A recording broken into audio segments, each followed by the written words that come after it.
한국은 끝까지 숨기고 있었습니다. 태국인들은 정신을 차리고 한국의 실체를 똑똑히 봐야 합니다. 현재 반한 감정이 정점에 달했다던 태국에 한국에 관한 충격적인 영상이 공개되었다고 합니다.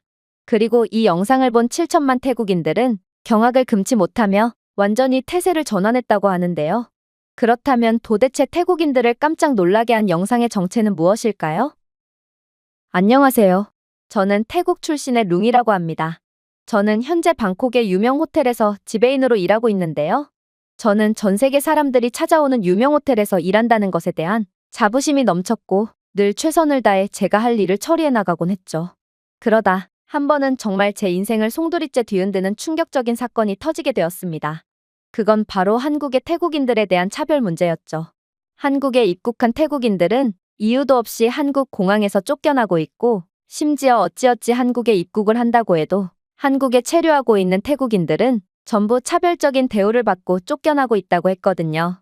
이건 한국이 명백하게 잘못한 일이 맞았고 저는 한국이 사과를 한 뒤 사건은 빠르게 일단락될 줄 알았습니다. 하지만 제 생각과는 달리 양국의 문제는 양국 국민들 간의 감정 싸움으로까지 번지고 말았고 결국 양국을 오가는 관광객이 급감하면서 상황은 파국으로 치닫고 말았는데요. 이건 정말 아찔한 상황이었습니다. 왜냐하면 태국은 관광산업이 국가의 근간을 쥐고 있는 대표적인 국가로 다른 국가들, 특히나 한국처럼 구매력이 높은 국가들과 척을 지게 되면 상당한 타격을 입게 되거든요. 그리고 호텔은 대표적인 관광업으로 아무리 저희 호텔이더라도 한국인 관광객들이 찾지 않는다면 몇 달도 버티지 못하고 망해버리고 말 게 분명했습니다. 몇몇 분들은 그래봤자 제 호텔도 아닌데 지나친 감정이입을 하는 거 아니냐며 핀잔을 줄 수도 있겠지만 제겐 충분히 그럴 만한 이유가 있습니다. 그건 바로 이 호텔은 가족 사업이고 저는 지배인으로서 경력을 쌓다가 결국 호텔을 물려받고 경영을 맡게 될 것이기 때문입니다. 하지만 그러한 기회가 주어지기도 전에 심각한 국가적 재난 상황이 발생하고 말았고 결국 태국을 찾는 한국인 관광객이 급감함에 따라 호텔은 점점 망해가기 시작했어요. 그나마 저희 가족의 호텔은 여유자금이라도 있어서 망정이지 방콕 내 다른 영세 숙박업소들은 한국인 관광객이 줄어들자마자 줄줄이 망해버려서 근처는 폐허가 되어버렸는데요.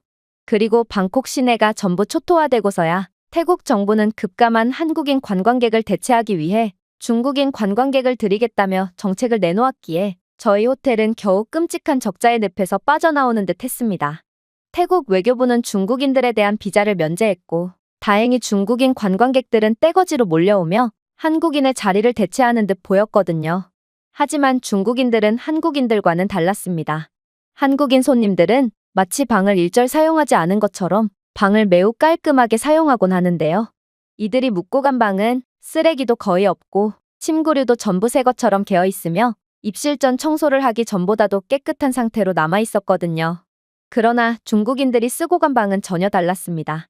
중국에서는 변기라는 개념 자체가 없는지 중국인들은 변기가 아닌 세면대에 소변을 봐서 세면대와 거울이 전부 지린내와 함께 누렇게 얼룩이져 있는 경우가 많았고 심지어 중국인들은 중국에는 양변기가 없어서 볼일을 보기 불편하다며 화장실 바닥에 그대로 대변을 싸놓는 경우도 많았죠. 그리고 이들은 도대체 방에서 무슨 짓을 하는 건지 중국인들이 쓰고 간 방은 한치의 예외 없이 폭탄이라도 떨어진 듯 완전히 초토화되어 있었는데요. 물론 코를 마비시키는 악취는 덤이었기에 중국인들이 쓰고 간 방의 절반 이상은 한동안 다음 손님을 받을 수조차 없는 수준에 이른 상태였어요. 저는 이런 교양 없는 중국인들을 볼 때마다 한국인 손님들이 그리워져서 눈물이 핑 돌곤 했는데요. 한국인들이 쓰고 간 방은 항상 좋은 섬유유연제 향기로 가득했으며 심지어 한국인들은 몹시 예의 바르기 때문에 직원들에게 친절하게 대해주고 가끔은 팁까지 주며 모두를 행복하게 만들어줬거든요. 그러나 중국인들은 진품인지 가품인지 모를 명품을 덕지덕지 도배를 하고 와서는 방값을 한 푼이라도 더 깎으려고 진상짓을 해댔으며 어떻게 해서든 이득을 보고 싶은지 각종 유료 서비스들을 무료로 요구하며 정말 직원들을 피를 말리게 했죠. 그런데 정말 충격적이었던 점은 따로 있었습니다. 바로 중국인들이 쓰고 간 방은 수도요금과 전기요금이 비정상적으로 나오는 경우가 많았기 때문인데요. 이들은 이틀을 묵었음에도 한 달치 요금을 발생시키는 경우도 많았는데 알고 보니 중국인들은 호텔의 손해는 자신의 이득이라고 생각하는지 호텔의 물이란 물은 24시간 내내 틀고 있고 에어컨과 난방을 동시에 켜며 쓸데없는 요금을 나가게 하고 있던 것입니다. 저는 중국인들의 이러한 추태에 정신이 아득해졌고, 이젠 중국어 소리를 듣기만 해도 치가 떨리는 지경에까지 이르렀습니다. 심지어 중국인들이 하도 호텔에 피해를 주니 중국인 손님들을 받으나 안 받으나 가게 순수익에는 거의 지장이 없는 수준이 되었죠. 하지만 저는 중국인들은 받으면 받을수록 손해인 것을 알면서도 중국인 손님들을 계속해서 받을 수밖에 없었습니다. 왜냐하면 태국 내의 반한 감정은 날이 갈수록 더욱 심해졌고, 이제는 양국 간의 문제를 비즈니스적인 관점에서 바라보며 한국과 태국이 예전처럼 친하게 지냈으면 좋겠다고 생각하던 저조차도 한국을 미워하게 되었거든요.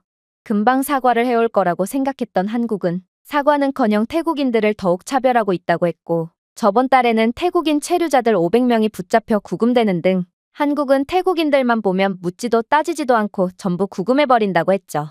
결국 태국 내에서는 반한 시위와 한국 제품 불매운동까지 열렸고, 몇몇 관광지에서는 한국인에 대한 폭행 사건까지 일어나는 등 양국의 관계는 더 이상의 관계 회복의 여지가 보이지 않을 정도로 완전히 망가지고 말았습니다. 그리고 저는 이러한 반한 감정에 휩싸일수록 저도 모르게 한국에 대한 악감정이 생기고 말았습니다. 여기에 더해 중국인 관광객들은 어찌나 한국을 욕해대던지, 사실 세면대의 소변을 보고 화장실 바닥에 대변을 보는 야만인들은 전부 한국인들이라며 손가락질을 했는데요. 이들은 한국은 사실상 중국의 속국쯤 되는 나라로, 실제로 한국인이라는 민족은 중국의 소수민족이고 일부는 중국 국적까지 부여받고 있다고 하더라고요. 즉, 아무리 중국 국적을 가졌더라도 매너 없고 교양 없는 민족은 전부 한국인들이므로 한국인과 한족을 구분할 필요가 있다며 끝까지 한국을 깎아내렸습니다. 저는 분명 한국인 손님들을 받아본 경험이 있고, 한국인들은 제가 겪은 사람들 중 가장 시민의식이 높고 교양 있는 사람들이라는 것을 인식하고 있었지만, 그렇게나 수준 높은 줄 알았던 한국이 태국의 뒤통수를 치는 상황에 대한 실망과 반감은 저를 완전히 눈이 멀게 해버렸습니다. 또한 태국은 정책적으로도 한국에 대한 의존을 끊고 이제 중국과 더욱 밀접하게 지내며 경제적 협력을 이어나가려는 기조를 보였기에, 저는 이럴 때일수록 중국인 관광객들에게 더 잘 대우해 줌으로써 훗날 중국과의 관계가 더욱 밀접해졌을 때 더욱 큰 이득을 취해야 된다는 생각을 가지게 되었는데요. 그러나 아빠의 생각은 완전히 달랐습니다. 아빠는 중국은 절대로 한국을 대체할 수 없고, 이러한 반한 감정에 따른 한국과의 관계 단절도 그리 오래가지 못할 거라며 선을 그었거든요. 그러면서 한국은 중국보다 기술적으로, 경제적으로, 그리고 외교적으로도 뛰어난 국가고, 만약 태국이 그런 세계적인 선진국인 한국에 먼저 무릎을 꿇지 않는다면 중국에 붙은 태국에겐 멸망만이 기다리고 있을 뿐이라는 다소 살벌한 말까지 건네오더라고요. 그래서 아빠는 저희는 지금 중국인에게 집중하는 것이 아닌 태국에서 꽤나 영향력이 있는 저희 호텔이라도 한국인 관광객 유치에 적극적으로 임하면서 화난 한국을 달래야 한다는 굴종적인 태도를 보였습니다. 이건 정말 말이 안 됐습니다. 아니, 이건 명백한 한국의 잘못이 맞음에도 어째서 태국이 먼저 사과해야 한다는 말인가요? 그러나 아빠는 지금 그런 게 중요한 게 아니라며, 이대로 한국인 관광객들이 태국을 찾지 않는다면 중국인만 남은 태국은 시한부 인생과 다름없게 된다며 중국인 관광객 대신 한국인 관광객들만을 위한 호텔 정책을 펼치려고 하더라고요. 저는 도저히 참을 수가 없었습니다. 그렇게나 존경했던 아빠였지만 아빠는 그저 배알도 없는 사람일 뿐이었고 한국이라는 나라에 속았을 뿐이었어요. 분명 중국인들의 말로는 한국은 겉으로만 선진국인 척하는 국가일 뿐 현실은 중국의 속국에 너무 가난해서 중국의 지원이 없으면 생존 자체가 불가능한 빈곤국가라고 했거든요. 그래서 저는 한국의 후진적인 면모를 직접 파악해서 아빠가 현실에 눈을 뜰 수 있게 도와주기로 했습니다. 제가 직접 한국에 가서 가난한 한국의 모습을 동영상으로 촬영해 온다면 아빠도 분명 자신이 한국을 과대평가한 것을 인정하고 한국에 대한 입장을 철회할 게 분명했거든요. 이건 태국의 자존심뿐만 아니라 저희 호텔의 명운을 위해서도 꼭 해야만 하는 일이었고, 그렇게 나름 귀하게 자란 딸이었던 저는 카메라 한 대만 달랑 들고 한국이라는 적진 한가운데로 출발했습니다. 그런데 저는 공항에 도착하자마자 실소를 터뜨릴 수밖에 없었습니다.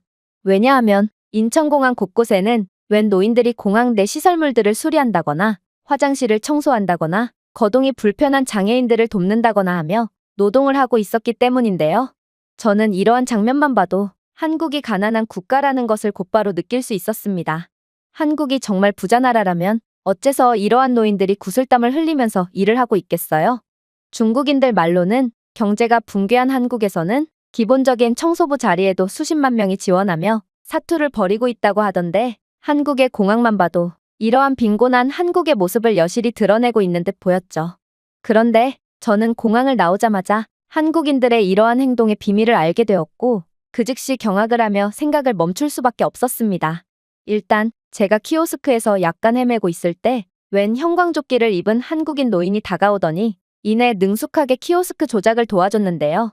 심지어 그는 제 태국어까지 알아들었는지 저는 그에게 당황해서 영어 대신 태국어로 말했음에도 이 할아버지는 모든 말을 알아듣고 키오스크를 조작해서 버스표를 예매해 주더군요. 한국인이, 그것도 노인이 태국어를 알아듣다니 이건 도저히 가능한 상황이 아니었고 저는 지금 제가 꿈을 꾸고 있는 건가 싶어 어리둥절할 따름이었는데요. 그런데 어떤 한국인 남성이 벙쪄있던 제게 영어를 구사하며 무슨 문제가 있냐고 물어오더니 이내 충격적인 정보 하나를 알려주는 거 아니겠어요? 저 할아버지의 귀를 좀 보세요. 한국은 이미 자체 기술력을 통해 AI 이어폰을 개발한 상태로 이 이어폰은 외국인이 말하는 언어를 자동으로 번역해서 들려주기에 할아버지는 당신의 언어를 모름에도 정확하게 당신을 도와줄 수 있던 거죠. 그런데 더 재미있는 점이 뭔지 아세요? 저 할아버지는 노숙자 출신으로 한국의 노숙자 사회복귀 프로그램을 통해 일자리를 얻고 새로운 인생을 사는 중이라는 거예요. 덕분에 한국 입장에서는 노동력과 추가적인 세금을 얻을 수 있고 할아버지는 남을 돕는 값진 일을 하면서 돈까지 버는 모두가 행복한 상황이 만들어진 것이죠. 그랬습니다. 제가 공항 안에서 봤던 조끼를 입고 노동을 하는 노인들 모두가 노숙인 출신이었고 이들은 새로운 기회를 얻고 하나의 사회 구성원으로서 열심히 일을 하고 있던 거였죠. 이건 정말 천재적인 시스템이었기에 저는 뒤통수를 맞은 듯 몇 초간 멍해질 수밖에 없었습니다. 일단 한국의 높은 기술력도 기술력이었지만 한국은 노숙인들을 노동력으로 활용하는 방법을 생각해내서 성공적으로 운영하고 있다는 점이 매우 놀라웠는데요. 사실 태국의 공항만 해도 그렇습니다. 태국 공항에는 잘 곳이 없어 공항에서 노숙을 하는 사람들과 외국인 관광객들에게 소매치기를 일삼는 노숙인들로 북새통을 이루고 있는데요. 아무래도 태국은 노숙인에게 지원을 해줄 만한 여력이 전혀 없기 때문에 노숙인들에게 아무런 지원도 해주지 않은 채 방치하고 있을 뿐이고 희망이 없는 이들은 각종 범죄 등을 일으키며 태국을 혼란하게 만들고 있죠. 그러나 한국은 이들에게 지원금 같은 단기적인 지원이 아닌 노숙인을 노동력으로 활용하는 장기적인 방법을 모색했고 결국 노숙자 감소와 노동시장 기여 그리고 세수 확보 등의 성과를 이뤄낸 것입니다. 한국은 꽤나 오래전부터 이러한 정책을 통해 노숙인들을 줄여왔다고 했고 그래서 한국에는 노숙인들로 인한 묻지마 범죄가 전혀 없다고 했는데요. 결국 저는 이러한 한국의 놀라운 모습에 기가 완전히 죽어버릴 수밖에 없었습니다. 어쩌면 아빠의 말이 옳았고 이런 나라에서 후진적인 모습을 포착하는 건 아무래도 불가능할 수도 있겠다는 생각이 들었거든요. 그렇게 저는 이런저런 생각을 하며 서울에 도착했습니다. 그런데 한국의 길거리에는 웬 천막의 침대 여러 대가 설치되어 있는 거 아니겠어요? 저는 한국은 너무 가난해서 집 대신 길거리 노숙자 텐트촌에서 숙식을 해결한다는 중국인들의 말이 생각났고 한국은 역시나라는 생각을 하며 실소를 터뜨릴 뿐이었어요. 그러나 제가 노숙자 텐트촌처럼 보이는 곳에 다가갔을 때 저는 절대로 봐선 안 될 장면을 목격하고 그 자리에서 굳어버리고 말았는데요. 왜냐하면 노숙인 텐트촌이라고 생각했던 곳은 한국의 지역 국립병원에서 무료 의료 지원을 나와서 설치한 임시병동이었고 흰색 가운을 입은 의사들과 간호사들은 근처의 지역 어르신들과 노숙인들에게 무료 건강검진 및 간단한 치료를 제공하고 있었거든요. 심지어 임시병동 한편에는 갖가지 최첨단 의료기기들이 덩그러니 놓여 있었음에도 노숙인들은 그러한 기기들을 훔쳐가기는커녕 얌전히 누워서 치료를 받고 있더라고요. 이건 정말 충격적인 장면이었습니다. 태국은 애초에 의료 인프라 자체가 거의 구비되어 있지 않고 웬만한 태국 서민들은 가난 때문에 한평생 병원 자체를 단 한 번도 못 가보는 경우가 대다수거든요. 또한 병원을 간다고 해도 예약에만 6개월이 소요되고 그럴듯한 치료를 받는 데는 1년 이상이라는 터무니없는 시간을 기다려야 하죠. 즉, 태국인들은 한국의 노숙자만도 못한 삶을 살아가고 있는 거였습니다. 사실 저는 처음에는 이러한 한국의 의료 지원이 조금 멍청하다고 생각되기도 했어요. 노숙인들에게 치료를 제공해봐야 그저 세금 낭비일 뿐이 아닌가 싶었거든요. 그러나 그렇게 호기심에 한국 간호사에게 물어보니 그녀는 놀라운 이야기를 해오기 시작하더라고요. 이건 장기적으로 보면 이익이에요. 노숙인들을 치료함으로써 전염성 질병의 확산을 방지할 수 있고, 이는 공공의료 측면에서 보면 더욱 이익이거든요. 또한 노숙인들이 치료나 검진을 받고 다시 노동시장에 진입한다면 오히려 이들이 노동력에 기여하고 세금을 납부함에 따라 국가의 경제적 생산량을 증가시킬 수 있죠. 그리고 기본적으로 한국은 진보적이며 자비로운 사회 분위기가 형성되어 있고, 가장 취약한 시민들도 보살핌을 받을 수 있도록 해왔습니다. 즉, 저희는 그저 인도주의적인 목적으로 사람들을 돕고 있지만, 아무튼 이건 한국의 장기적인 경제적 측면에서도 이익이라는 소리인 거죠. 그렇게 말을 마친 그녀는 온 김에 이곳에서 건강검진이나 받고 가라며 저를 안내해 주었는데요. 저는 당연히 태국인이라는 이유만으로 차별을 받을 거라고 생각했던 한국에서 뜻하지 않은 진료까지 받을 수 있었고, 이렇게나 관대한 국가가 태국인들을 차별한 데에는 분명히 그럴 만한 이유가 있을 것 같다는 생각마저 들었습니다. 그리고 그렇게 누워서 저는 탁월한 시야로 멀리까지 내다볼 줄 아는 한국의 현명함에 연신 감탄을 할 수밖에 없었죠. 이건 근시안적인 태도로 당장의 이익만을 취하려 하는 태국의 모습과는 완전히 다른 선진적인 모습이었고, 저는 후진적인 모습을 포착하러 온 한국에서 그저 태국은 한국을 반드시 본받아야 한다고 생각하며 한국에 푹 빠지고 말았습니다. 그렇게 저는 뜻하지 않은 무료 건강검진을 받고 근처의 대형마트에 들어가게 되었습니다. 분명 중국인들 말로는 한국은 겉으로 보여지는 모든 게 가짜인 나라로, 그럴듯하게 생긴 대형마트 안에는 상품들이 거의 존재하지 않고 그저 피골이 상접한 한국인들이 떼거지로 모여 음식을 구걸하고 있을 뿐이라며 영상까지 보여줬거든요. 그런데 저는 한국의 가난한 모습을 포착할 수 있을 거라 생각했던 마트에서 도저히 믿지 못할 장면을 목격하게 되었습니다. 왜냐하면 도대체 피골이 상접한 한국인들은 어디 갔는지, 이곳에는 태국의 웬만한 명품 백화점보다도 거대하고 고급화된 시설들만이 즐비해 있었는데요. 아무래도 중국인들이 보여준 한국에 대한 영상들은 전부 편집으로 교묘히 조작된 가짜 영상인 모양이었고, 저는 그저 도시에 갓 상경한 시골 사람처럼 홀린 듯 한국의 마트를 구경할 수밖에 없었습니다. 한국의 마트는 정말 놀라웠어요. 일단 태국에서는 절도 문제 때문에 가난한 행색을 한 사람은 절대로 대형마트에 들어갈 수 없는데요. 심지어 외국인이 아닌 현지인이라면 전부 다 옷수색 과정을 거쳐야 비로소 마트에 입장할 수 있죠.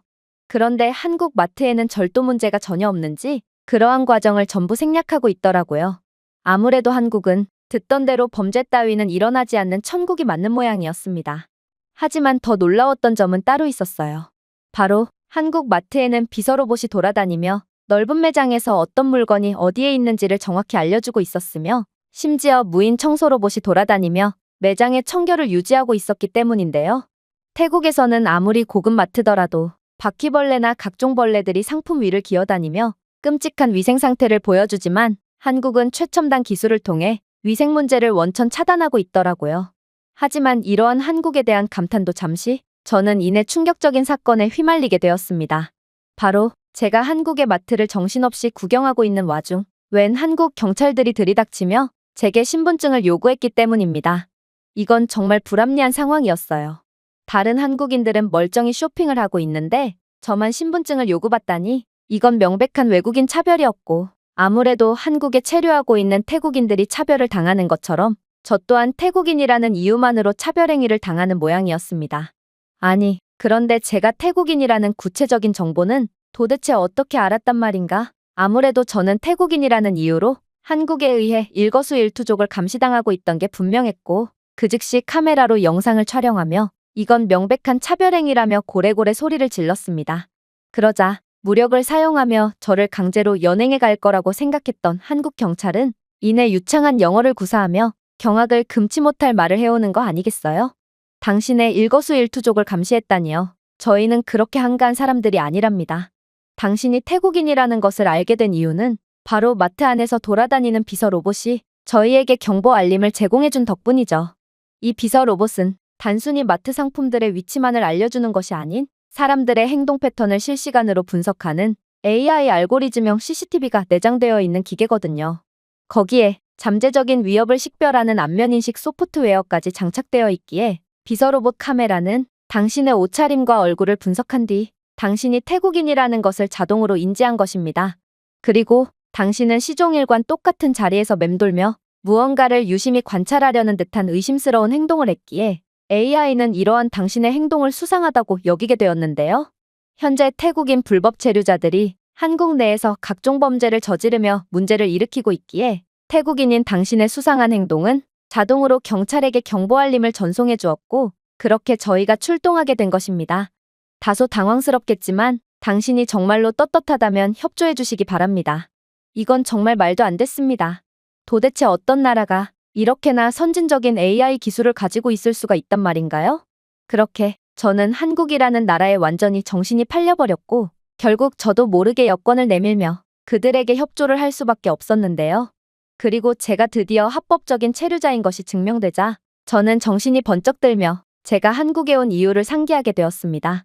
저는 한국인들에게 농락을 당하려고 온 것이 아닌 태국인으로서 권리를 주장하기 위해 한국에 온 거였거든요. 그래서 저는 그 즉시 조사를 마친 뒤 돌아가려는 한국 경찰을 붙잡았고 태국인들은 남이 나라에서 범죄나 저지르는 사람들이 아닌데 왜 태국인들을 예비 범죄자 취급을 하냐며 큰 소리로 따져 묻게 되었는데요. 그런데 제 말이 끝나자마자 한국 경찰들은 무슨 뚱딴지 같은 소리를 하냐는 듯 표정을 찌푸리더니 이내 충격적인 답변을 건네오는 거 아니겠어요? 이봐요. 현재 한국에 입국하는 태국인들 중 78%가 한국에서 불법으로 체류하고 있는데 어떻게 당신들을 예비 범죄자로 보지 않을 수가 있겠어요? 그리고 태국인들은 한국에서 불법으로 체류하면서 약물이나 성과 관련된 범죄 등 각종 지저분한 범죄에 관련되며 한국을 완전히 망치고 있는 거 몰라요? 저번 달만 해도 중국을 경유하며 서해를 통해 태국인 업소 여성들 100여 명을 몰래 밀항시키려던 태국계 조직이 적발되기도 했고 태국인들은 한국인들은 절도 등의 경범죄를 거의 일으키지 않고 따라서 이에 대한 대비가 느슨하다는 점을 이용해서 한국의 각종 마트나 백화점 등에서 상습 절도 행위를 이어나가며 한국이 오래도록 쌓은 신뢰의 문화를 완전히 망가뜨리고 있다고요. 그럼에도 한국은 태국인들을 차별한다느니 하는 당신들은 도대체 양심이라는 게 있는 건지 궁금하네요. 한국은 범죄를 일삼는 태국인들을 나름 신사적으로 대우해주고 있지만 태국인들은 태국에 체류하는 한국인들에 대한 상습적인 폭행 및 범죄 행위를 일삼고 있고 이런 걸 보면 오히려 차별국가는 태국이라고 봐야 하는데도 말이죠. 그러나 이제는 다 끝났습니다. 당신이 수상한 행동을 하다가 저희에게 조사를 받은 것처럼 한국에서 불법 체류하는 태국인들은 이러한 한국의 최첨단 감시망을 통해 전부 다 검거되고 있거든요.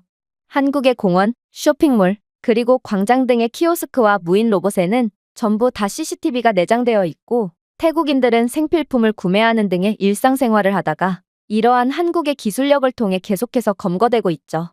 이번 하반기에만 태국인 불법 체류자 수천 명이 검거되었고 검거율은 가파르게 증가하고 있거든요. 태국인들은 한국에서 갖가지 범죄를 저지르며 한국을 망치고 있지만 한국인들은 하나가 되어 당신들 같은 침략자를 무찌르고 있다는 말입니다. 저는 순간적으로 말문이 막혀서 어버버될 뿐이었습니다. 태국인들이 한국에서 갖가지 범죄를 저지르고 있었다니 이건 전혀 몰랐던 사실이었거든요. 그동안 태국 언론에서는 태국의 잘못은 쏙 빼놓은 채 모든 잘못을 한국으로만 돌리곤 했고 중국 또한 각종 조작된 영상을 통해 한국을 후진국으로 묘사하고 있었기에 저는 한국은 당연히 후진국이자 차별적인 행동만을 일삼는 야만적인 국가라고 생각했어요. 그러나 현실은 완전히 달랐고 오히려 차별적이고 야만적인 국가는 태국이었던 거였죠. 또한 한국에서 찍혔다던 가난한 모습의 영상들은 전부 다 중국 도시에서 찍힌 뒤 편집으로 간판만 전부 한글로 바꾼 조작된 영상이었던 모양이었는데요. 그야말로 한국에 대한 열등감이 극심한 두 나라가 작정하고 한국을 음해했던 거였습니다. 저는 이 모든 상황을 인지하게 되자 정말로 태국이 한국과의 관계를 단절하고 중국에 붙는다면 아빠의 말씀처럼 태국은 그대로 발전이 정체되며 완전히 망해버릴 거라고 확신하게 되었습니다. 그리고 한국의 선진적인 현실을 알게 된 저는 그제야 중국에 대한 세뇌와 반항 감정의 광기에서 빠져나오며 아빠의 뜻대로 저라도 한국에서 촬영한 선진적인 영상들을 모든 태국인들에게 공개해야겠다고 생각하게 됐죠. 후진적인 모습을 포착하기 위해 켠 카메라는 아이러니하게도 모든 게 완벽한 한국이라는 국가에서 선진적인 모습들만을 촬영하게 되었거든요. 그러나 저는 한국의 이러한 영상들을 개인 SNS에 공개함과 동시에 태국인들의 수많은 비난 폭격을 맞을 뿐이었는데요. 심지어 요즘 중국에서는 사이버 부대까지 운용하며 한국에 대한 호의적인 게시물들을 집중 공격한다고 하던데 제 영상은 게시 하루 만에 정체불명의 세력에 의한 신고 누적으로 인해 삭제되어 버렸습니다.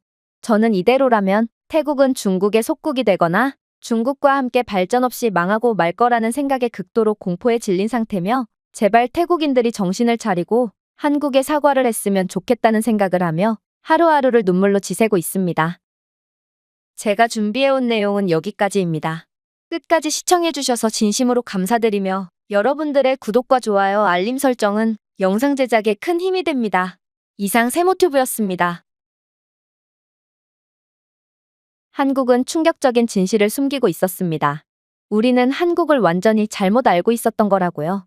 현재 반한 감정이 휩싸였다는 태국은 한국에 관한 한 영상이 퍼진 이후 완전히 상황이 달라졌다고 합니다. 그렇다면 7천만 태국인들을 깜짝 놀라게 만들었다던 이 영상의 정체는 대체 무엇일까요? 안녕하세요. 저는 태국 출신의 카녹이라고 합니다. 저는 현재 태국 방콕에 위치한 동물원에서 사육사로 일하고 있는데요.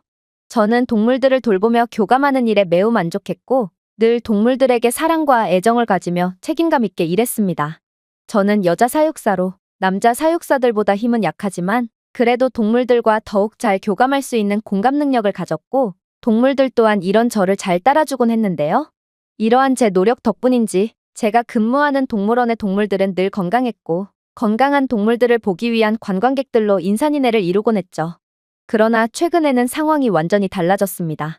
활기로 가득 찼던 동물원은 이제 죽음의 냄새만이 가득하고 동물원 안에는 죽어가는 동물들만이 덩그러니 놓여있을 뿐이거든요. 그리고 동물들이 그렇게 변하게 된 건 전부 한국인들 때문이죠. 한국인들은 동물원에 단체로 몰려와서 먹이에 돌이나 모래를 섞어서 준다거나 시시덕대며 약물이 주입된 음료수를 주는 경우도 있었고 또 원숭이 같은 비교적 자유롭게 볼 수 있는 환경에 놓여있는 동물들을 폭행한다거나 하는 야만적인 행위를 일삼았는데요. 특히나 한국인 관광객들은 티켓을 끊지 않고 혼란을 틈타 몰래 들어오는 경우 또한 비일비재했기에 예산이 부족해진 동물원은 더는 동물들 하나하나에 많은 신경을 써줄 수가 없게 되어버렸죠. 그렇게 한국인들이 가져온 나비효과는 동물들을 완전히 죽음의 구렁텅이에 몰아넣었고 저는 사육사로서의 죄책감과 무기력함을 느끼며 비참한 기분만을 느껴야 했습니다. 그러나 한편으로는 이상한 점도 느끼곤 했죠. 저는 한국인 관광객이 그런 짓을 할 사람들이라는 것이 도저히 믿기지가 않았거든요. 왜냐하면 제가 경험한 한국인 관광객들은 동물을 그 누구보다 아껴줬고 세계에서 가장 규칙을 잘 지키는 사람들 중 한 명이거든요.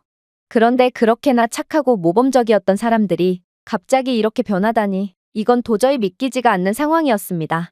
하지만 동물원 측은 동물을 학대하고 각종 야만적인 행동으로 동물들을 병들게 한 건 전부 한국인들의 소행이라며 대대적인 공지를 내렸고 심지어 한국인들이 동물원에서 벌이는 민폐짓이라며 언론에까지 제보하며 한국을 비난했는데요. 그래서 다른 사육사들과 태국인들은 한국인들이 태국에서 민폐짓을 일삼는다는 것을 전부 다 인지한 상태고 미개한 행동으로 태국에 피해를 주는 한국에 손가락질을 할 뿐이었습니다. 처음에는 저 또한 한국을 손가락질하는 사람들 중 한 명이었습니다. 왜냐하면 이러한 동물학대 사건이 급격하게 증가했을 때는 한국의 태국인 차별 사건이 터진 직후였거든요. 한국에 입국하는 태국인들은 명확한 사유도 없이 전부 추방당해야 했으며 한국에 체류하고 있는 태국인들 또한 그저 태국인이라는 이유만으로 불합리한 대우를 받고 심한 경우 이유 없이 교도소에 수감되기도 했다고 하는데요. 이건 명백한 한국의 차별행위였고 한국이 얼마나 태국을 하찮게 봤으면 이 정도로 노골적인 차별행위를 하나 싶어서 모든 태국인들을 분노하게 만들었습니다. 저는 동물원에서 일하면서 교양 있고 매너 좋은 한국인들의 팬이 되었지만 이러한 사건은 단번에 한국의 등을 돌리게 했을 정도로 한국의 차별행위는 비판받아 마땅했죠. 아무튼 태국 내에는 당장 한국과의 관계를 끊고 한국산 제품도 더는 사용하지 말자는 시위가 연이어 열렸고 저 또한 그러한 반한 감정에 휘말려 동물원에서 야만적인 행위를 일삼는 사람들은 전부 한국인들이라는 선동에 홀랑 넘어가고 말았던 거였습니다. 그런데 아무리 생각해도 이상하더군요. 한국의 차별행위 이후 한국과 태국의 사이는 급속도로 악화되었고 양국을 오가는 관광객들은 바닥을 찍을 정도로 줄어들었는데요. 그리고 태국은 한국인들이 찾지 않아서 발생한 막대한 관광 적자에 허덕이다가 이 적자를 메꿀 방법으로 중국인 관광객들을 들여오는 정책을 도입했죠. 태국은 중국인에 대한 비자 제도를 폐지했고 그 후부터는 중국인 관광객들이 폭증하기 시작했거든요. 그런데 중국인들이 늘어나면서부터 동물원 내에 각종 문제가 생기더니 이제는 방문객들의 야만적인 행동 때문에 동물들이 전부 죽을 위기에 처하게 된 것입니다. 생각해보세요. 한국인 관광객 자체가 없고 태국은 중국인들로 가득 찬 상황인데 어떻게 존재하지도 않는 한국인들이 동물들에게 야만적인 행동을 할 수가 있겠어요? 그리고 사실 저희 동물원은 중국계 자본으로 운영되는 동물원으로 동물원의 핵심 관계자들은 죄다 중국인 아니면 중국계였는데요. 그래서 동물원 입장에서는 당연히 이 모든 원인을 중국인 관광객으로 돌릴 수가 없었습니다. 그런데 그렇게 의심을 가득 품고 있던 어느 날, 저는 한 가지 충격적인 제안을 받게 되었습니다.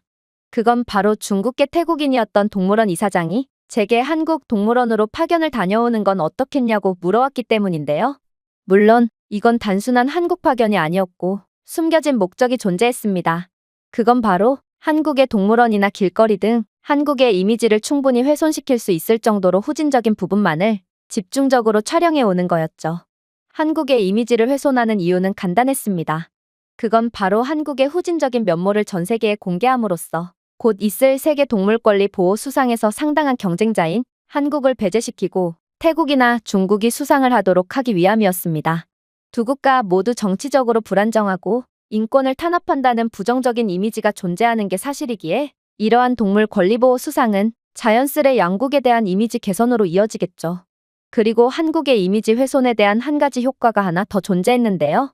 그건 현재 태국 내에서 들끓고 있는 한국에 대한 반감을 더욱 돋워서 태국과 중국의 관계를 더욱 끈끈하게 하려는 목적이었습니다. 이 사장은 아무래도 저는 여자기 때문에 눈치 빠른 한국 놈들의 의심을 덜 살 것 같다며 한국의 후진적인 면모를 잘만 촬영해준다면 평생 벌어도 만져보지도 못할 큰 금액을 수고비로 주겠다며 솔깃한 제안을 해왔는데요. 솔직히 저는 이때까지만 해도 태국을 차별하는 한국에 대한 좋지 못한 감정을 가지고 있던 게 사실이었고 중국계 자본은 거절하기엔 너무나도 큰 액수를 제안했기에 그들의 제안을 받아들이기로 했습니다. 중국계 자본의 솔깃한 제안에 숨겨진 목적이 있었던 것처럼 저 또한 한국행에 대한 개인적인 목적이 하나 더 있긴 했어요. 그건 바로 한국으로 돈을 벌러 갔던 친구 닌을 찾기 위함이었죠. 사실 닌은 저와 같은 사육사였지만 이대로 가난에 허덕이며 살 수는 없다며 갑작스럽게 한국으로 떠나버렸는데요. 그런데 그녀는 어느 순간부터 연락이 완전히 끊겼고 옆집에 사는 그녀의 부모님은 연락이 안 되는 그녀를 오매불만 기다리며 매일 밤을 눈물로 보내셨기에 저라도 닌의 행방을 파악해야겠다는 생각이 들었거든요. 그래서 만약 닌이 한국에서 차별을 당해서 강제로 경찰에 연행된 거면 저는 이번에 한국의 후진적인 면모를 취재하는 김에 이러한 한국 경찰의 태국인에 대한 무자비한 탄압 모습도 함께 촬영하려고 했습니다. 한국의 차별 행위를 전 세계에 공론화한다면 닌도 한국에서 무사히 풀려나올 수 있을 거라 생각했거든요. 아무튼 그렇게 저는 여러 책임감을 아는 채 한국으로 가게 되었습니다. 그리고 인천공항의 버스터미널에 도착한 저는 그 즉시 경악을 금치 못하게 되었죠. 사실 버스터미널은 중국계 이사장이 반드시 확인해보라고 한 곳이었는데요. 아무리 선진국이더라도 버스터미널은 반드시 혼란스럽고 범죄가 들끓을 수밖에 없다며 이건 한번 이용하고 거의 다시는 돌아오지 않는 버스터미널 이용객들의 특징 때문에 어쩔 수 없이 발생하는 문제라고 했죠. 그리고 한국은 선진국 인척만 하는 빈곤한 국가기에 한국의 버스터미널 내부에는 노숙자들과 소매치기들이 들끓으며 아비규환의 모습을 보이고 있다고 했습니다. 그런데 직접 가본 한국 공항의 버스터미널의 상황은 완전히 다르더군요. 일단 길거리 상인들과 구걸꾼들로 가득 찬 일반적인 버스터미널과는 달리 한국의 버스터미널은 깨끗한 상점들과 각종 최첨단 기계들이 즐비해 있었는데요. 한국의 버스터미널에는 태국어를 포함한 다개국어 번역 시스템이 있는 승차표 발권기가 존재해서 한국어를 전혀 하지 못하는 외국인들도 손쉽게 버스표를 예매할 수 있게 되어 있었고 심지어 터미널 곳곳에는 휴대폰 무선 충전기가 존재해서 전자기기를 무료로 충전할 수 있게 되어 있더라고요. 또한 터미널 내부에는 여러 대의 공기청정기가 구비되어 있어서 혹시 모를 매연으로부터 승객들을 완전히 보호해주고 있기도 했습니다. 이러한 공공장소에 공기청정기와 무선 충전기를 구비해 두었음에도 아무도 훔쳐가지 않을 수가 있다니 이건 태국과는 수준 자체가 다른 인프라와 시민의식이었고 저는 그렇게 한국에 도착하자마자 제가 과연 이번 임무를 잘 수행할 수 있을까 하는 두려움을 느낄 수밖에 없었습니다. 그렇게 저는 동물원으로 향하게 되었죠. 사실 저는 한국 동물원으로 향하면서 점점 자신감을 되찾을 수 있었는데요. 물론 한국은 중국계 이사장이 말한 것과는 완전히 다른 국가인 것처럼 보였지만 그래도 태국은 동물원만큼은 세계적으로 유명하고 또 많은 투자로 인해 선진적인 기술력을 갖추고 있거든요. 그래서 저는 아무리 한국이라도 태국 동물원의 수준만큼 놀라운 모습을 보일 리는 없을 거라고 생각했죠. 그러나 저는 한국 동물원에 도착하자마자 그 즉시 경악을 할 수밖에 없었습니다. 왜냐하면 한국은 동물원마저 마치 미래에서나 볼 수 있을 법한 최첨단 인프라를 설치해둔 상태였거든요.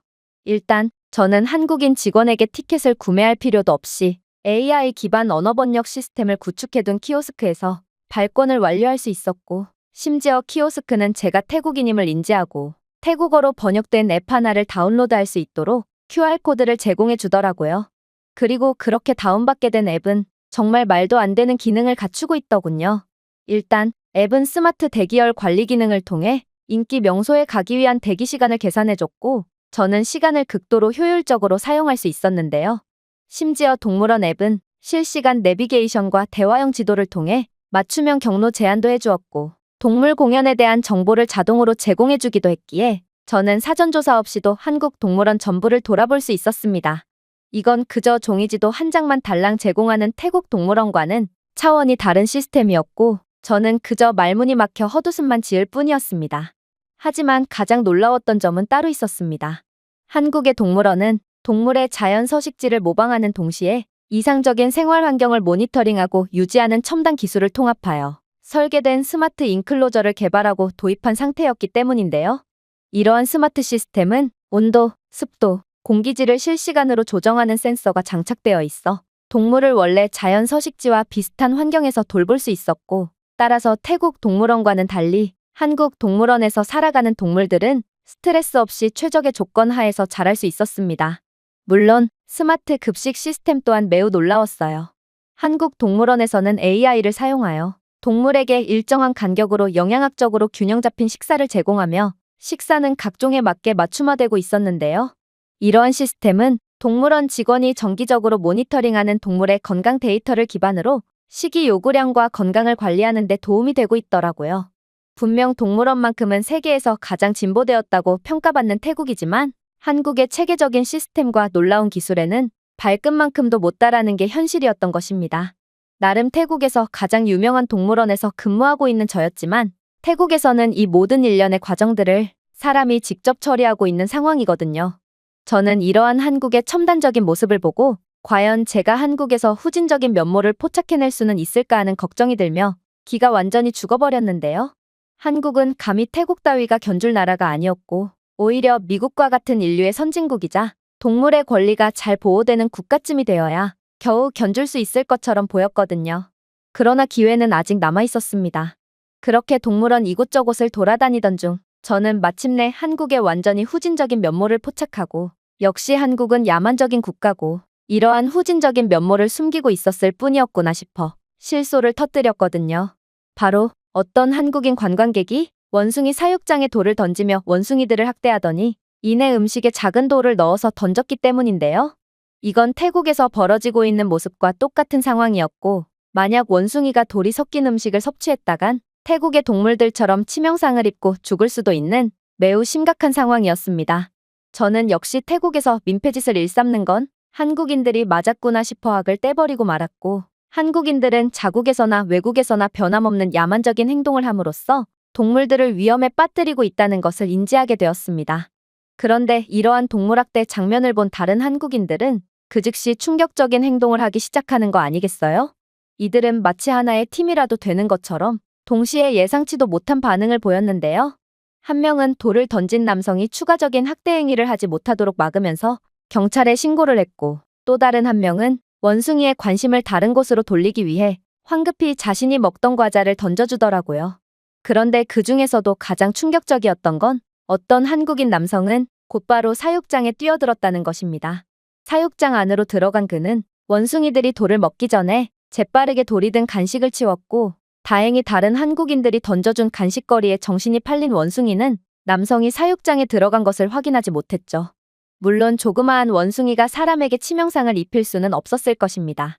그러나 흥분한 원숭이가 작정하고 달려든다면 아무리 건장한 남성이라고 한들 어느 정도의 부상은 피할 수가 없을 텐데도 어떻게 자신의 일도 아닌데 동물을 위해 이렇듯 감동적인 헌신을 보여줄 수가 있는 것인가? 저는 그저 일반인일 뿐인 한국인들이 전문 사육사인 저보다도 더욱 사명감을 갖고 동물들을 위험에서 지키는 모습에 큰 감명을 받았습니다. 물론 한국인 사육사들도 곧바로 대응해서 남성은 사육장 내부의 사육사들이 드나드는 통로를 통해 무사히 밖으로 나올 수 있었는데요. 이렇듯 한국 시민들이 신속한 대응을 해준 덕분에 자칫 큰 사고로 이어질 수 있었던 상황은 빠르게 해결될 수 있었죠. 만약 한국인들이 학대 장면을 보고도 그대로 방치했다면 한국의 후진적인 면모를 포착하러 온 제게는 희소식이 될 수도 있었지만 저는 그 전에 한 명의 사육사였고 이건 제게 불리한 상황이었음에도 속으로 쾌재를 부를 수밖에 없었습니다. 그런데 이러한 안도감도 잠시 저는 곧 충격적인 정보 하나를 얻게 되고 그 즉시 벙찔 수밖에 없었는데요. 바로 사육장 안으로 돌을 던졌던 남성은 알고 보니 한국인이 아닌 중국인 관광객이었기 때문입니다. 그는 출동한 경찰에게 중국에서는 이래도 된다며 왜 동물 하나 갖고 유난을 떠냐며 고래고래 소리를 질렀다고 했는데요. 그러나 한국은 동물의 권리가 매우 잘 지켜지는 선진국으로 이런 동물학대를 그냥 지켜만 보는 국가가 아니었어요. 그래서 이 야만적인 중국인은 곧바로 경찰에 연행되었죠. 그리고 이 모습을 보자마자 저는 그동안 태국 동물원에서 민폐짓을 일삼았던 사람들은 한국인이 아닌 전부 중국인들이었다는 것을 확신하게 되었는데요. 세상 그 누구도 하지 못할 용감하고 교양 있는 행동으로 감동을 주는 한국인들이 다른 나라까지 여행 가서 야만적인 행동을 할 리는 없어 보였고 저는 역시나 선진국 사람들을 의심하는 건 무의미한 일이었다는 생각을 하게 되었습니다. 그리고 약간의 허탈감이 들기도 했어요. 한국은 아무리 중국 국적의 사람들이더라도 잘못을 했으면 지체 없이 연행해 가지만 태국은 사실상 중국 자본에 의해 잠식당한 국가로 중국인들이 태국에서 어떤 야만적인 행동을 해도 감히 처벌을 할 수가 없거든요. 중국인들이 태국 동물원에서 각종 추태를 부리며 동물들을 죽이고 있어도 중국계 자본이 꽉 쥐고 있는 동물원 측은 그저 이 모든 것은 한국인들 때문이라며 거짓 정보를 퍼뜨리는 것만 봐도 태국은 사실상 중국의 속국처럼 보이기까지 했어요. 그렇게 저는 엄청난 무력감을 느끼며 여러 생각에 잠겨야 했습니다.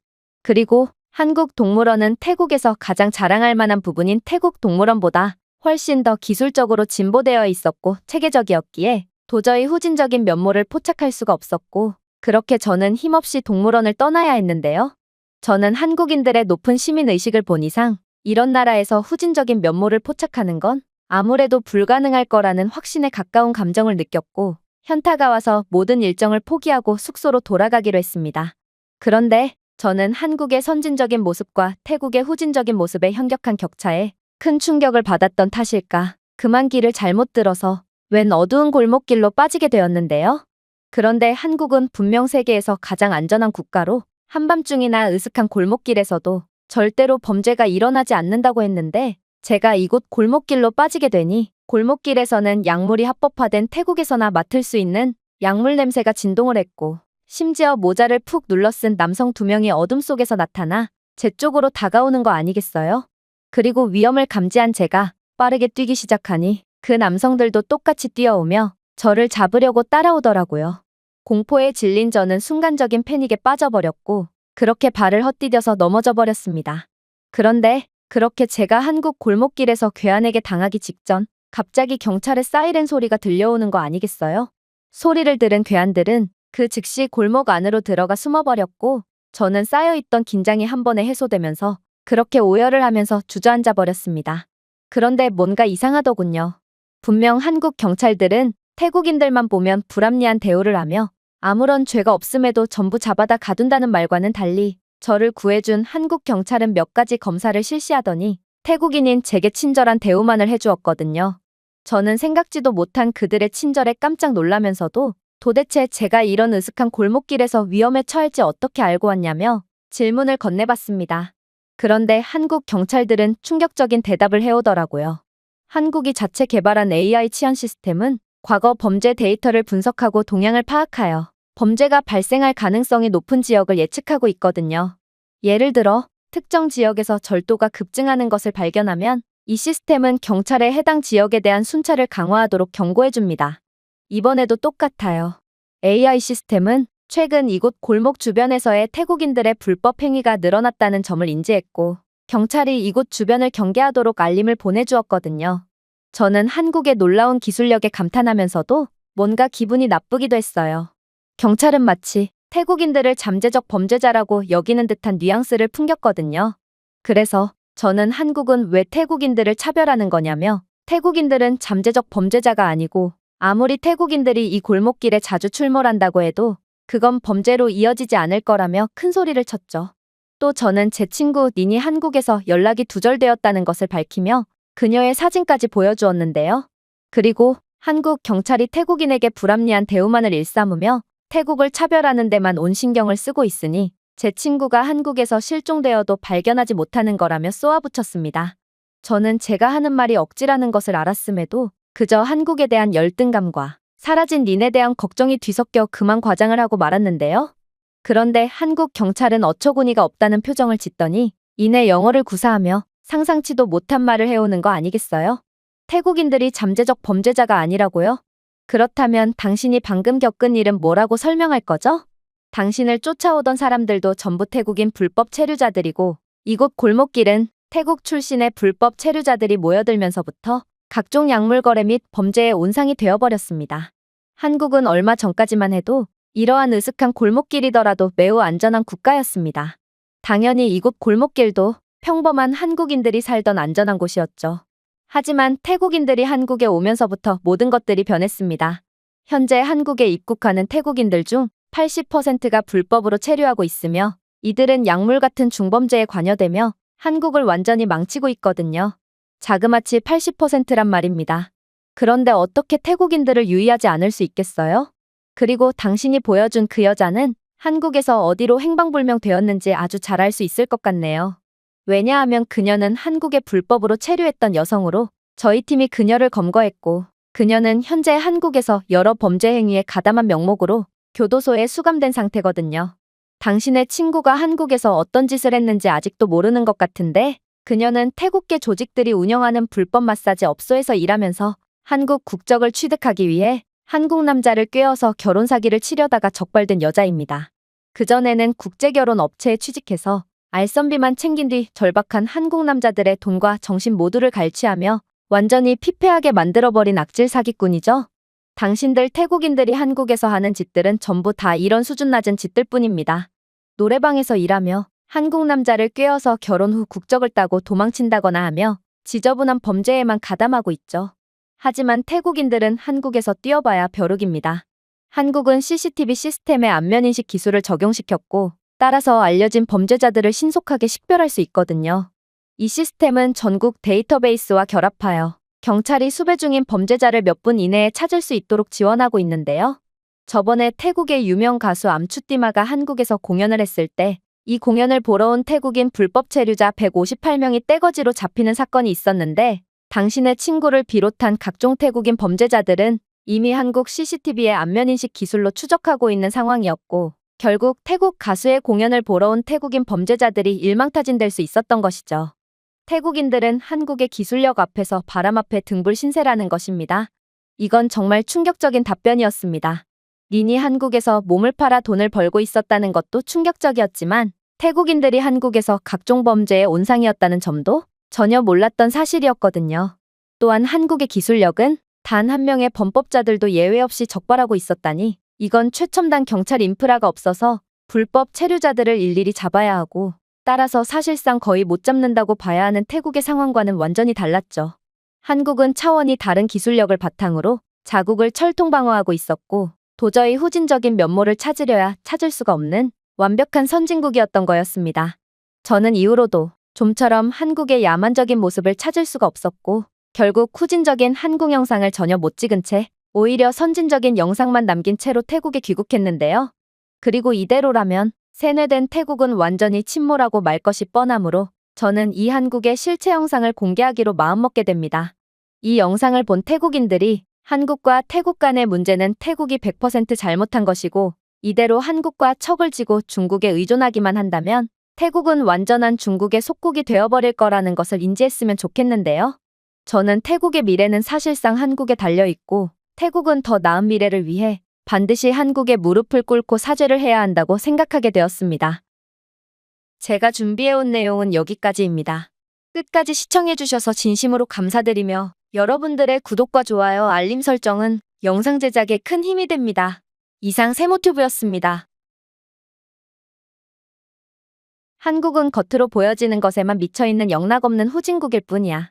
그리고 한국인들의 천박한 면모는 한국에 도착하자마자 여실히 느낄 수 있지. 여기 태국의 유력 정치인 가문의 후계자가 한국의 후진적인 실체를 직접 취재하기 위해 한국으로 향했다고 합니다. 그런데 그녀는 공항을 벗어나자마자 한국의 충격적인 면모를 확인하고 이럴 수는 없다며 경악을 하고 말았다고 하는데요. 그렇다면 그녀가 한국에서 대체 어떤 경험을 했던 것인지 자세한 내용 살펴보도록 하겠습니다. 안녕하세요. 저는 태국 출신의 카냐라고 합니다. 저는 태국의 유력 장치 가문의 딸이고 그동안 태국에서 남부럽지 않게 자랐는데요.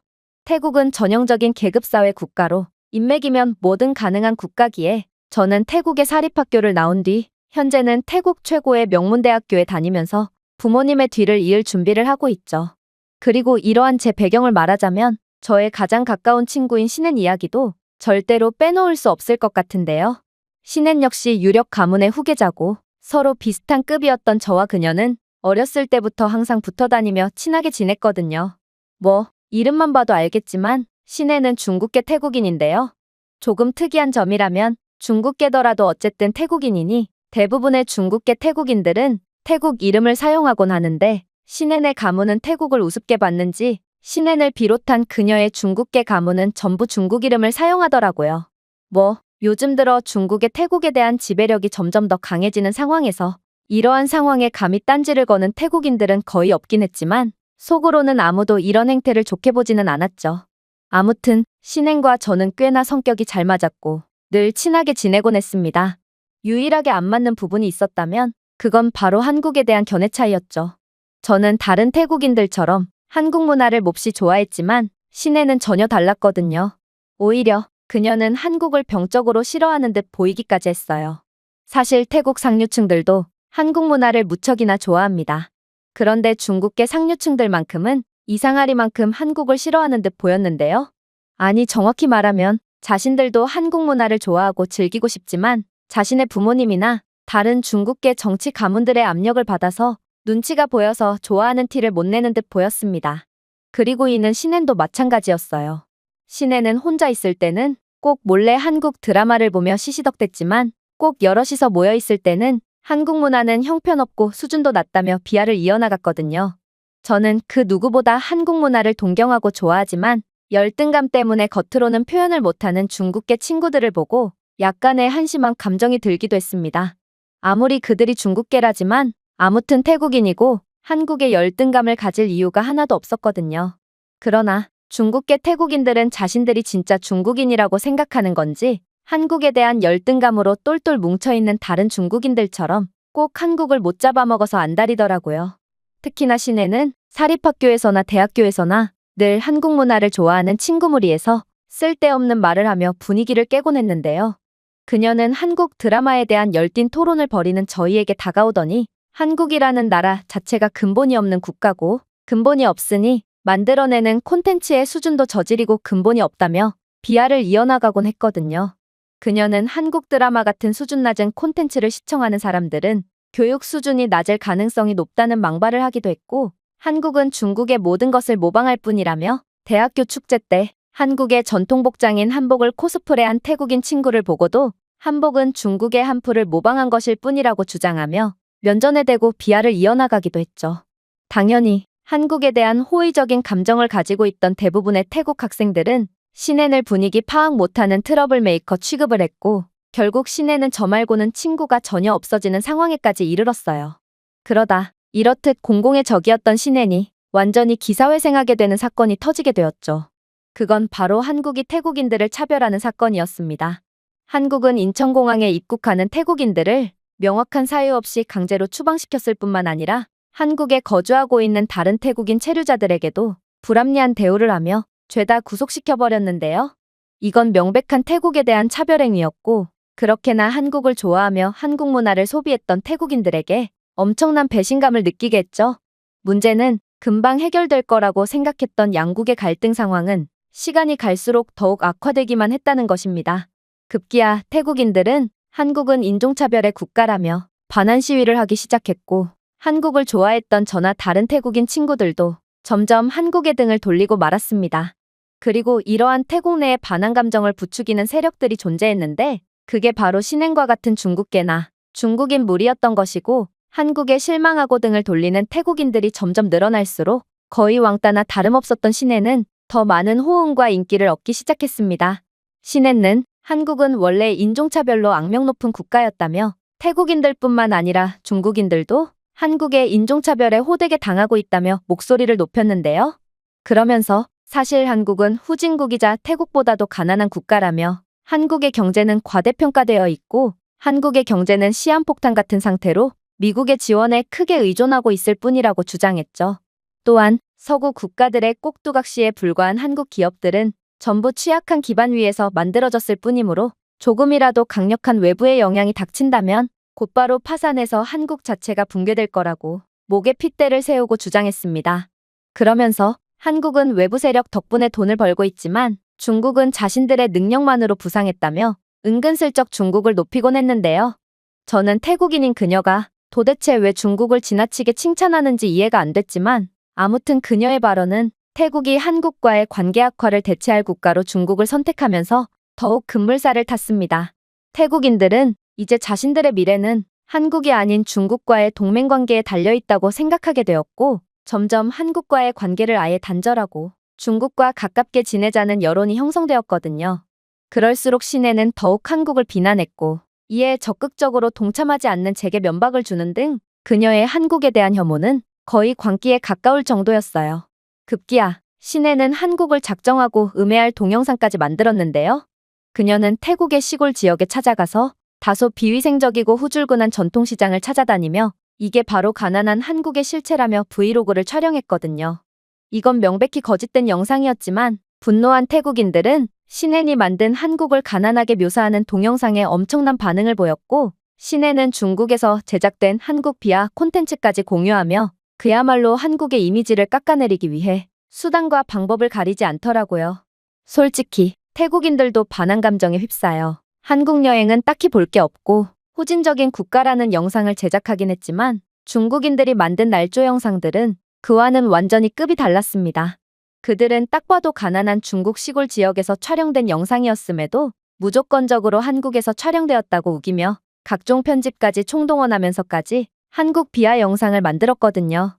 그리고 이렇듯 한국에 대한 비하를 이어가던 신해는 어느 순간 정말로 한국이 태국보다 가난하고 후진적인 국가라고 생각하게 되었는지 저희가 직접 한국에 가서 한국의 가난한 면모를 촬영하고 또 태국에 대한 차별 문제에 대해 한국에 직접 항의를 하는 콘텐츠를 제작하자고 제안해왔는데요.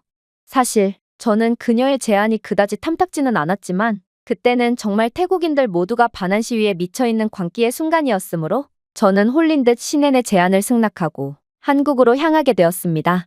그렇게 첫 한국 여행을 앞두고 저는 한국에 대한 열악한 이미지들이 머릿속을 가득 채웠습니다. 그렇게나 꿈의 국가이자 최고의 선진국이라고 생각했던 한국은 불과 몇 개월 사이에 위생이나 현대의 인프라가 거의 존재하지 않고 후진적이고 더러운 곳을 쉽게 찾을 수 있는 곳이라고 생각하게 되었는데요. 그만큼 신해의 세뇌는 정말 강력했고 그렇게 저는 다소 부정적인 생각을 가진 채 한국에 도착하게 되었습니다. 그런데 저는 한국에 도착하자마자 그 즉시 경악을 금치 못하고 말았습니다. 가난할 거라고 생각했던 한국은 생각보다도 훨씬 선진적인 모습을 자랑하고 있었거든요. 일단 한국 도로에는 각종 고가의 차량들과 전기차들이 즐비해 있었는데요. 거리 중간중간에는 전기차 공공 충전소가 존재해서 전기차들이 무리 없이 충전을 할 수 있게끔 되어 있었고 이는 도로에 스쿠터와 오토바이만이 즐비해 있는 태국의 길거리와는 완전히 다른 모습이었어요. 태국은 고가의 차량은 물론 전기차 인프라 자체가 구비되어 있지 않아서 전기차가 사실상 무용지물인 상황인데요. 그러나 한국은 경제력과 인프라 수준이 태국과는 비교도 안 될 정도로 우수했고 저는 이때부터 그동안 신해에게 속아왔구나를 어느 정도 눈치채게 되었습니다. 이 정도 수준의 나라가 서구권 국가들의 지원에 의존하고 있는 건 말이 안 됐고 오히려 한국은 서방 국가들보다 훨씬 더 잘 사는 것처럼 보였거든요. 그런데 정말 놀라운 점은 따로 있었습니다. 한국의 인프라에는 이들의 뛰어난 기술력을 짐작해 볼 수 있는 여러 모습들을 찾아볼 수 있었기 때문인데요. 예를 들면 한국의 공공 쓰레기통에는 시 공무원들에게 비워야 할 때를 알려주는 스마트 센서가 장착되어 있더라고요. 이렇듯 일상생활에 기술이 통합되어 있는 장면을 보는 것은 예상치도 못했고, 한국은 단순한 선진국이 아니라 스마트 시티 인프라의 선도주자인 세계적인 기술 강국이 분명하다는 생각이 들기도 했습니다. 태국에서는 길거리에서 쓰레기를 버리는 게 너무도 당연하게 여겨지고, 길거리에 버려진 쓰레기가 많아지면 그 자리에서 태우는 방식으로 처리를 하곤 하지만, 한국은 뛰어난 기술과 시민의식으로 도시 청결을 유지하고 있었어요. 그리고 신앤의 표정을 보니 신앤은 저와는 완전히 다른 기분을 느끼고 있는 것처럼 보였는데요. 그녀는 한국의 뛰어난 기술력과 경제력에 감탄하고 있는 것이 아닌 길거리를 돌아다니는 한국인들의 세련된 얼굴과 큰 키, 그리고 하얀 피부를 보고 엄청난 열등감을 느끼는 것처럼 보였거든요. 사실 신앤은 아닌 척을 하지만 자신의 외모에 대한 엄청난 열등감을 느끼고 있었는데요. 그녀는 중국 게임에도 전형적인 동남아인의 외형을 가지고 있고, 이 말은 그녀는 키도 작고 얼굴도 새까맣다는 뜻이었거든요.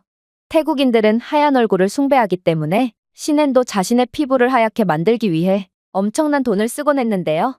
하지만 태국은 피부시술 기술이 그다지 발전된 국가가 아니었고, 그녀는 막대한 비용과 노력을 투자했음에도 절대로 하얗게 되지 않았죠. 그래서 그녀는 한국인에 대한 더욱 심한 열등감을 느끼는 것 같았습니다. 한국인처럼 하얗고 예쁘고 길쭉해지고 싶은데 아무리 노력해도 그렇게 될 수 없었기 때문이죠. 이러한 한국에 대한 열등감은 그녀의 평소 발언에서도 잘 드러났습니다. 그녀는 늘 한국인들이 외모에만 지나치게 신경을 쓴다며 한국인들을 속물적인 사람들이라고 비난했고, 한국인들의 얼굴이 세련되어 보이는 것도 전부 한국인들은 미성년자일 때부터 성형수술을 하기 때문이라고 주장했는데요. 한국은 서양을 숭배하는 국가로 서양인들의 얼굴을 갖기 위해 중학생 때부터 성형수술을 받으니 개성이 없고 전부 똑같은 얼굴이라며 손가락질했죠. 이건 자신의 동남아 얼굴을 개선해보고자 피부에 수천만 원을 들이고 키높이 신발을 신지 않으면 외출 자체를 안 하는 그녀가 할 말은 아닌 것 같았지만, 아무튼 신앤은 한국을 비난하면서도 그 누구보다도 한국인들의 외적인 특징을 담고 싶어 하더라고요. 그런데 직접 본 한국인들은 딱히 성형수술을 한 것 같지도 않았고, 대부분의 한국인들이 밝은 피부톤과 큰 키를 자랑하고 있으니 신앤은 한국에서 원숭이쯤이 된 것 같은 기분에 엄청난 열등감을 느끼고만 모양이었죠. 그녀가 아무리 노력해도 가질 수 없는 것들을 한국인들은 당연하다는 듯이 가지고 있으니까 말입니다. 그렇게 저희는 각자 다른 감정을 가진 채 경복궁으로 향했습니다. 사실 경복궁에 가는 데에는 명확한 목적이 있었습니다. 신앤은 경복궁은 중국의 자금성을 따라지은 모방품일 뿐이라며 한국의 근본 없는 면모를 만천하에 공개함으로써 한국은 중국의 속국이라는 것을 세계에 알리겠다고 주장했기 때문인데요. 신앤은 한국인들의 외모를 보고 엄청난 분노에 휩싸였는지 경복궁 따위의 모조품이 한국의 전통 궁궐인 것만 봐도 한국이라는 나라는 근본 자체가 없는 후진국이자 중국의 속국이라며 목소리를 높이더라고요. 그런데 그렇게 시끄럽게 떠들던 신앤은 경복궁 입구에 도착하자마자 그 즉시 조용해지고 말았습니다. 왜냐하면 한국인 입장 도우미는 저희에게 웬 이어폰을 나눠줬고, 이어폰의 정체는 정말 충격적이었거든요. 이어폰은 GPS를 추적하여 관광객이 궁궐의 여러 지역을 걸을 때 실시간으로 설명을 제공하는 스마트 오디오 가이드 서비스를 제공했는데요. 이 장치는 사용자가 역사적으로 중요한 위치에 접근하면 사용자의 언어에 맞게 자동으로 번역된 오디오 가이드가 재생되기 시작하고, 따라서 수동으로 검색할 필요 없이 관련 정보를 받을 수 있게 설계되어 있더라고요. 심지어 이어폰의 건축, 역사, 문화적 의미에 대한 질문을 건네면 이어폰은 AI 시스템을 통해 자동으로 질문을 이해하고 답변까지 제공했는데요. 그래서 저희는 별도의 가이드 없이도 완벽하게 경복궁을 관람할 수 있었고, 더 놀라웠던 건 이 모든 것은 한국의 자체 기술력으로 개발한 AI 시스템이라고 했기에 신앤은 한국의 놀라운 최첨단 기술력에 할 말을 잃은 듯 보였습니다. 물론 경복궁은 모조품이라기엔 너무나도 아름다웠죠. 일단 경복궁의 아름다움은 궁전 앞에 자랑스럽게 서 있는 웅장한 입구인 광화문에서 시작되었는데요. 문 위에는 2층 누각지붕이 얹혀 있고 곡선 처마로 세심하게 설계되었으며, 목재 구조물을 보호하고 아름답게 만드는 데 사용되는 전통적인 다색 페인트로 생동감 넘치게 장식되어 있었습니다. 또한 붉은 기둥과 정교하게 다듬어진 목공예로 우뚝 선 광화문은 그너머 궁전의 웅장함을 보여주었는데요. 이에 더해 광화문 앞에서 열리는 근위식은 한국 과거의 장엄함을 연상시키는 의례적인 우아함을 더하고 있었죠. 하지만 경복궁의 가장 인상 깊었던 부분은 따로 있었습니다. 그건 바로 경복궁은 주변 자연환경과 조화롭게 어우러진다는 점이었는데요. 이 궁궐은 배산임수 원칙에 따라 지어졌으며 뒤쪽에는 산이 있고 앞쪽에는 수원이 존재했습니다. 이러한 자연과의 균형은 경복궁의 고요하고 장엄한 분위기를 강화하고 있었죠. 또한 궁궐의 개방형 정원은 평온과 평화의 경험을 극대화하고 있었고 건축의 아름다움과 자연의 아름다움이 원활하게 상호작용할 수 있는 넓은 공간을 제공했는데요. 연못, 암석, 꽃나무의 배치는 단순함과 환경과의 조화라는 한국적 미학을 더욱 잘 보여주고 있었습니다. 신엔 역시도 경복궁에 상상치도 못했던 아름다움의 할 말을 잃었는지 다시는 경복궁이 짝퉁이라느니 하는 말을 하지 못했는데요. 아무래도 그녀는 자금성보다도 훨씬 우수하고 아름다운 경복궁의 매력에 푹 빠져버린 모양이었습니다. 하지만 역시나 한국 건축물의 아름다움을 그대로 인정하고 있을 신앤이 아니었어요. 그녀는 도저히 인정할 수 없다는 듯 고개를 마구 흔들더니 그대로 한국인 안내원에게 달려가 경복궁은 중국의 자금성을 따라한 아류작 아니냐며 거의 따지듯 물어봤거든요. 그러자 한국인 안내원은 무슨 뚱딴지 같은 소리를 하냐는 표정을 짓더니 이내 유창한 영어를 구사하며 충격적인 이야기를 해오는 거 아니겠어요? 글쎄요. 경복궁은 1392년 조선왕조가 수립된 지 3년 후인 1395년에 지어졌는걸요? 반면 자금성은 1406년에 짓기 시작해서 1420년이 되어서야 비로소 건설되었죠. 당시에 타임머신이라도 있었다면 모르겠지만 애초에 경복궁이 자금성보다 더 먼저 지어졌음에도 어떻게 경복궁이 자금성을 베낄 수가 있겠어요? 오히려 자금성 건설이 시작될 무렵 경복궁은 이미 세워졌다는 점을 고려할 때 자금성이 초기 한국 건축물에서 영감을 얻었다고 볼 수 있습니다. 그리고 당신의 말을 빌리자면 오히려 자금성이 한국의 경복궁을 베낀 모조품이라고 할 수 있는 것이죠. 그리고 여기엔 결정적인 증거들이 존재합니다. 명나라의 왕 영락제는 외국 문화, 특히 당시 정교하고 문화적으로 진보된 한국 문화에 대해 큰 관심을 보였는데요. 실제로 한국의 학자와 관리들은 명나라 궁정에서 높은 존경을 받았으며 한국 학자들의 문화적 관행은 종종 명나라의 존경과 모방을 받곤 했죠. 이를 토대로 명나라 궁정에 한국 장인과 건축업자가 있었다는 역사적 증거가 있으며 일부는 자금성 건설에 참여했다는 증거 또한 남아 있습니다. 숙련된 한국 장인들은 외교 교류 임무의 일환으로 명나라로 파견되는 경우가 많았고 이 장인들은 당시로서는 발전되었다고 볼 수 있는 한국 건축 기법을 명나라에 전해주었죠. 특히나 중국 학자들은 한국식 지붕과 목조보 건설에 주목했는데 이러한 기법이 자금성 설계에 영향을 미쳤을 가능성이 높습니다. 또한 내부 기둥 없이 궁정 건물 내에 넓은 개방 공간을 만드는 한국의 기술은 중국 건축가들의 찬사를 받았으며 실제로 자금성 건설에도 비슷한 디자인이 등장했죠. 분명 명나라인들은 자금성이라는 멋진 궁궐을 갖는데 혁혁한 공을 세운 한국인들에게 감사를 표하곤 했지만 지금의 중국인들은 오히려 한국이 중국을 베꼈다며 허위적인 사실을 유포하곤 하던데 이런 모습을 볼 때면 정말 답답해지곤 하네요. 한국인 가이드의 말에 신에는 엄청난 부끄러움을 느꼈는지 얼굴이 새빨개진 채 고개를 푹 숙일 뿐이었는데요. 경복궁이 자금성보다 먼저 지어졌다는 건 오히려 중국이 한국을 베꼈다는 너무나도 명확한 증거였고 그녀는 결국 본전도 못 건진 채 입을 다물어야 했거든요. 그렇게 그녀의 한국 비하 계획은 완전히 물거품이 되어가는 듯 보였습니다. 가난하고 후진적이고 중국의 것을 베끼기만 하는 형편없는 한국의 모습을 취재하러 온 그녀였지만 한국은 모든 면에서 압도적인 모습만을 보일 뿐이었고 이 정도 수준이라면 한국의 가장 낙후된 지역마저 태국의 가장 부유한 지역보다도 우수할 것 같았거든요.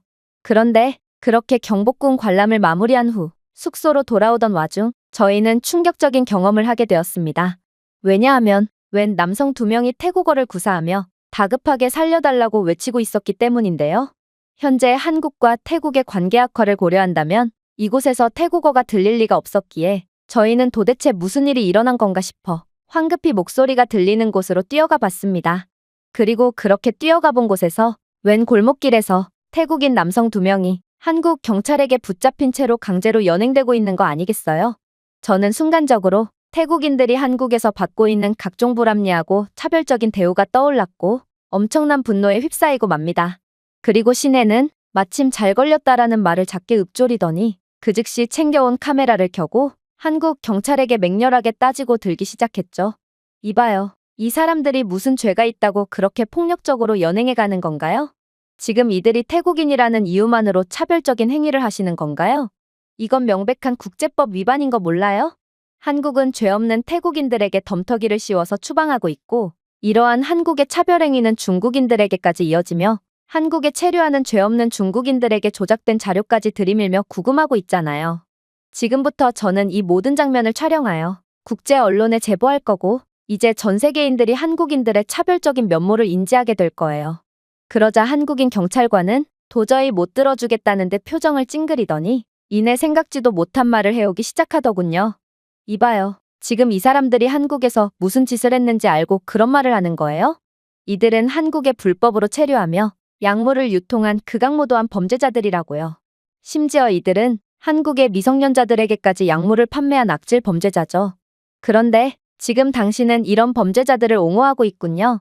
그리고 한국이 태국인들을 이유 없이 차별한다는 것도 말이 안 되는 이야기입니다.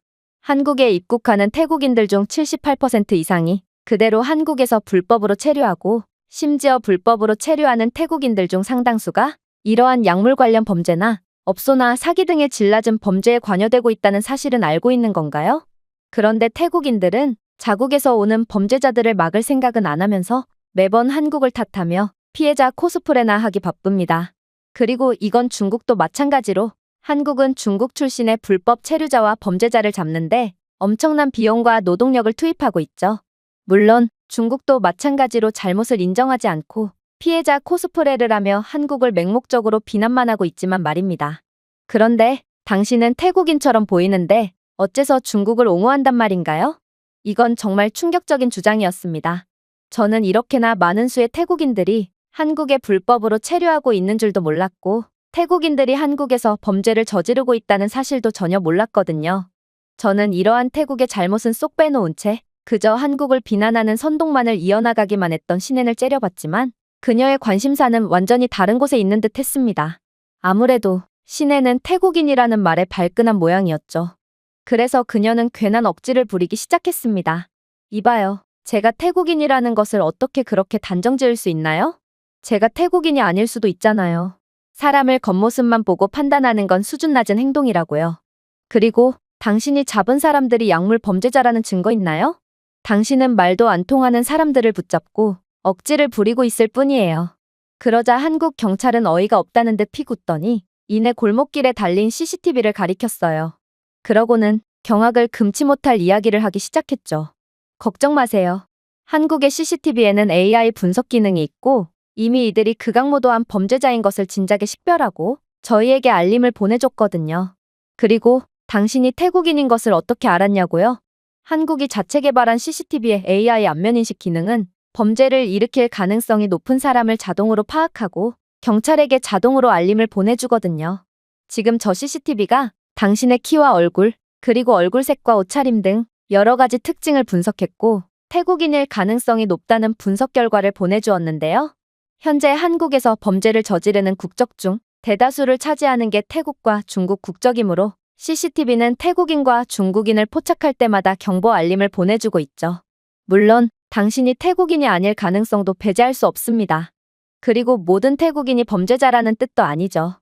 그러나 최첨단 AI는 당신을 태국인으로 분석했고 또 범죄 통계 결과 태국인은 한국에서 범죄를 일으킬 확률이 높으니 주의 깊게 관찰해야 한다는 분석을 제공한 것입니다. 너무 억울해하지는 마세요. AI는 감정이 없고 그저 빅데이터만으로 움직일 뿐이거든요. AI가 태국인과 중국인에게 반응하지 않게 하려면 양국의 국민들이 한국에서 범죄를 저지르지 않으면 됩니다. 그의 말에 신앤은 눈알을 잔뜩 부라리며 씩씩댔습니다. 아무래도 그녀에겐 태국인들과 중국인들이 한국에서 범죄를 저지르는 것 따위는 안중에도 없어 보였고 그저 AI조차 그녀를 완벽한 태국인으로 인식했다는 점에 자존심이 상한 모양이었는데요.